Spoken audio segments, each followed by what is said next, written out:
Kale kumukutu gutandika tusinzira okubeera nga tukuweereza linnya lyange nze Sonko Muhammad.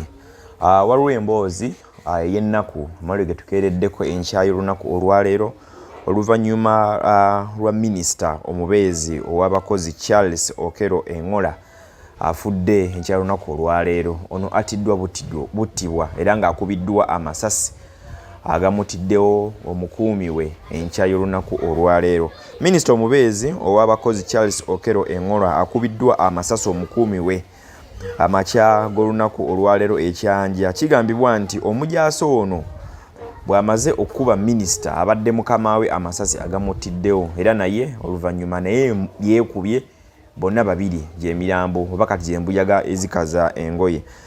Minisita ono Charles Engola ono abadde minisita babayita ba state minister bamuyite minisita omubeezi Charles Okero Engola ono so abadde asula mu bitundu by'ekyanja awo era olunaku olwaleero nga omanyi nti omuntu akeera olunaku lwakeera agenda n'akola ayina abakuumi kuba minisita babawa abakuumi kati so ekiddiridde okuba nti bagenda okukola okusindirirwa amasasi era ono bwakubiddwa amasasi wennyini agudde kumpi n'emmotoka gyatambuliramu era nakisa omukka ogw'enkomerero katono z'embuyaga ezikaza engoye.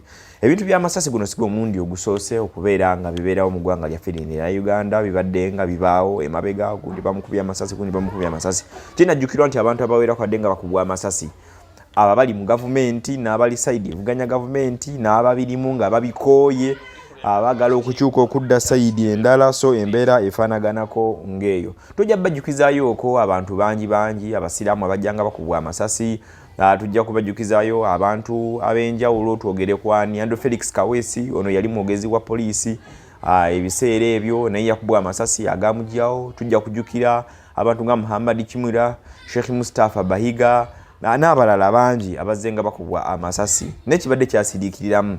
Naye mu bitundu by'ekyanja bino around there era kumpi waliwo era eyakusimattuka okufa Mwami Katumba Wamala era ng'ono minisita w'ebyentambula mu ggwanga erya Uganda yasindirirwa amasasi naye ate Katonda yabeera nga mubikako akasubi naye ate muwala we ye nalugulamu obulamu n'alugenderamu oba okitegedde bulungi nnyo. Katonda n'amuyamba ye n'abeera nga yasimattuka era bwali budde bwa kumakya. Abantu bano bakubwa nnyo amasasi obudde obwakawungeezi oba obw'okumakya wayaba nti abeera avawuwe ng'alina gy'agenda okukola emirimu ne bategeera entambula ze oba nga abaseddekezi bamulinze dda kumpi awo ne wabeera asula era basindirirwa amasasi ewatali na kubugumya mbooge ne babeera nga bamaze okuba nga bannyuka obulamu bw'ensi eno. Abantu okuba bano amasasi baba bantu era abatendeke kiba kizibu nnyo okuba muntu wa bulijjo nti ng'alina emmundu n'abeera ng'alina obukoli bufaanaganako nga buno nga bw'olaba nti minisita era ono akubiddwa amasasi enkyaleero kigambibwa nti abadde mukuumi we yamusindiridde amasasi agamutiddewo bentabo yavudde ku ki Katonda yasinga okubeera ng'akola ki ng'amanya. Naye nga bulijjo nti luba luyimba lwa poliisi olw'okutandika okubeera nti banoonyereza era balabika nga baabakanye edda n'eddimu ly'okugenda maaso n'okuba nga bakola ki nga banoonyereza nawankubadde ebbanga lye bamaze nti abantu bakubwa amasasi tewali lipooti yali evuddeyo gye twali tulabyeko nga bannayuganda nti Andrew Felix Kaweesi afudde amasasi nti ensonga ebadde bweti nti kino kibadde bwe kiti okujjako okuba nti bwegamba n'okkubwa mugenda okuddamu okulaba nga lw'omusiraamu abakwatiddwa ow'ekirevu ekinene omusalafu bamuyita abatabbuliiki nga bakwatiddwa ne bagenda amaaso n'okuba nga bakyunyizibwa n'ebirala bifaanaganako eng'ebyo. Naye kibi nnyo kidwi ddala embeera ne badde yayimiriramu nko mu ggwanga lyaffe erya Uganda ate kati kirabikanga bwe gatandika gaba gatandise nti kati era bakubye minisita enkya bajja kuba omusiraamu oluddako bakuba owa poliisi oluddako bakuba omulala oluddako bakuba avuganya gavumenti kati so ebintu ebifaanaganako ng'ebyo. Naye ekitalo nnyo kitalo ddala ekya minisita ono tugenda bba nga twongera okufollowing ensonga eno nga tubawo ebisingawo ku mboozi eno bibadde bitya